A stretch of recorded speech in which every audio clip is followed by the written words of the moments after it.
Hello students, welcome to the class. Today we are going to read Bihar Board Book Radiance for class 7th. Chapter 6, Ivan. All of you open your book. When I will read and explain the lesson, you underline the difficult words and write their meaning. Ivan. Wormer. Do you ever find people quarreling in your neighborhood? क्या आपने अपने पड़ोस में लोगों को झगड़ते हुए पाया है? What do people quarrel over? लोग किस बात पे झगड़ा करते हैं? How do these quarrels affect your life? ये झगड़े आपके जीवन को किस तरह से प्रभावित करते हैं? Affect प्रभावित करना. How are these quarrels resolved finally? Resolved सुलझाए जाने. ये झगड़े अंत में किस तरह से सुलझाए जाते हैं? Ivan was a farmer who lived in a village in Russia. Ivan एक किसान था जो रशिया के एक गांव में, रूस के एक गांव में रहता था. He was rich. वह धनी था. He had 3 sons who were laborious. उसके 3 बेटे थे जो मेहनती थे. His father was old and sick. उसके पिता बूढ़े और बीमार थे. Gabriel was his neighbour. Gabriel उसका पड़ोसी था. नेबर मतलब पड़ोसी. दे वर गुड नेबर्स. वे अच्छे पड़ोसी थे. They were happy and comfortable with each other. वे एक दूसरे के साथ खुश और सहज थे. Ivan had some hens. Ivan के पास कुछ मुर्गियां थी. One day a hen flew across the fence. एक दिन एक मुर्गी उसके घेरे से ऊपर बाहर उड़ के चली गई. फेंस का मतलब होता है घेरा. Across ऊपर से बाहर. She laid an egg in Gabriel's house. उसने गाब्रियल के घर पे एक अंडा दिया. Ivan's daughter-in-law went to his house to inquire into the matter. Ivan की बहू उसके घर गई इस मामले की पूछताछ करने के लिए. इंक्वायरी पूछताछ करना, मैटर मामला. गाब्रियल्स मदर रिप्लाइड रूडली. गाब्रियल की मम्मी ने बहुत ही रूखे से जवाब दिया. रूडली का मतलब रूखे से. It led to a quarrel. और इस तरह से झगड़ा शुरू हो गया. Soon Ivan, Gabriel and their wives started quarrelling.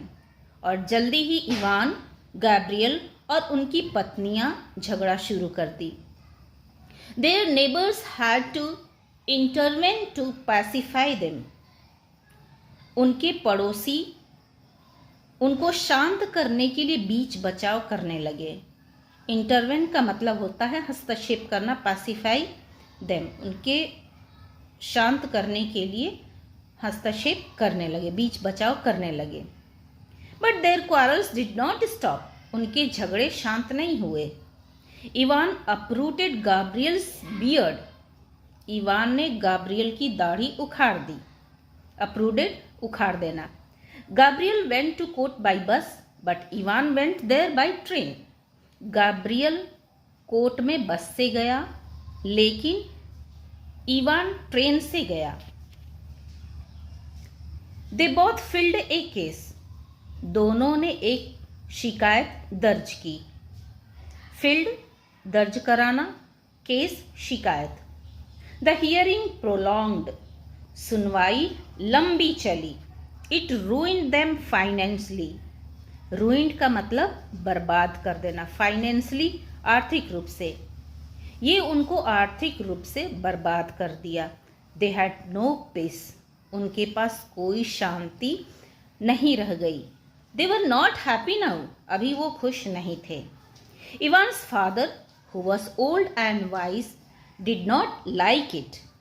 Ivan के पिता जो कि बूढ़े और बुद्धिमान थे, उनको ये पसंद नहीं आया. He asked them to forgive each other and forget the old dispute. Dispute का मतलब होता है विवाद. उन्होंने उनसे एक दूसरे को माफ करने और पुराने विवाद को भूल जाने के लिए कहा. He asked them, "Why are you quarreling over an egg?" उन्होंने पूछा कि तुम लोग एक अंडे पर क्यों झगड़ रहे हो? What's it's value? इसका क्या महत्व है? Hated breeds hated. नफरत नफरत ही पैदा करती है, या नफरत की नस्ल नफरत ही होती है। In anger you don't know what you are saying and doing. गुस्से में तुम ये नहीं जानते कि तुम क्या कह रहे हो और क्या कर रहे हो। You lose your patience and wisdom. तुम अपने धैर्य और बुद्धि को खो देते हो। It sometimes leads to destruction. और ये कभी कभी विनाश का नेतृत्व करता है। डिस्ट्रक्शन, विनाश। The old man's advice worked. Old man का एडवाइस काम किया। Ivan and Gabriel were reconciled. Ivan और गैब्रियल दोनों ने आपस में समझौता किया, मेल मिलाप कर लिया। They began to live together in peace once again. एक बार फिर से वो दोनों शांति से एक साथ रहने शुरू कर दिए। दे वर वेरी हैप्पी नाउ। अब वे बहुत ही खुश थे। तो स्टूडेंट्स, यहाँ तक आपकी ये कहानी ख़त्म हो रही है। आपको पता लग गया कि किस तरह से छोटी छोटी बातों में हमारे गांव घर में, पड़ोस में झगड़े शुरू हो जाते हैं और अपने आप कभी कभी सुलझ जाते हैं, लेकिन कभी कभी ये बहुत बड़ा रूप ले लेते हैं। तो यहाँ पर देखिए कुछ वर्ड्स यहाँ पर दिए हुए हैं जिनके मीनिंग भी साथ में है। आपको इसको लिखकर अच्छी तरीके से सीखना है और साथ साथ इस लेसन में और भी डिफ़िकल्ट वर्ड्स आए हैं उनको भी आपको लिखना है, उनकी मीनिंग लिखनी है और उसको लर्न करना है। अब आइए देखते हैं, यहाँ पे कुछ क्वेश्चंस दिए हुए हैं जिनका जवाब आपको ओरली देना है, मौखिक रूप से देना है। Who was Ivan? Ivan was a farmer. इवान एक किसान था। Where did he live? वो कहाँ रहता था? He lived in a village in Russia. वह रशिया के एक गांव में रहता था। Who was his neighbour? उसका पड़ोसी कौन था? Gabriel was his neighbour. Gabriel उसका पड़ोसी था। Who began to quarrel? किसने झगड़ा शुरू किया? Ivan's daughter in law and Gabriel's mother began to quarrel. झगड़ा शुरू किए। Who encouraged them to reconcile? किसने दोनों को आपस में मेल मिलाप करने के लिए प्रोत्साहित किया? Evans father, the old man, encouraged them to reconcile। तो ये इसका आंसर हो गया। स्टूडेंट्स, अब आपकी बारी है कि इस लेसन को आप अच्छी तरीके से शुरू से पढ़ेंगे।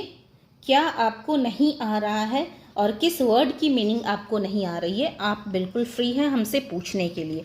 चलिए मिलते हैं हम लोग अगले क्लास में, तब तक के लिए बाय बाय।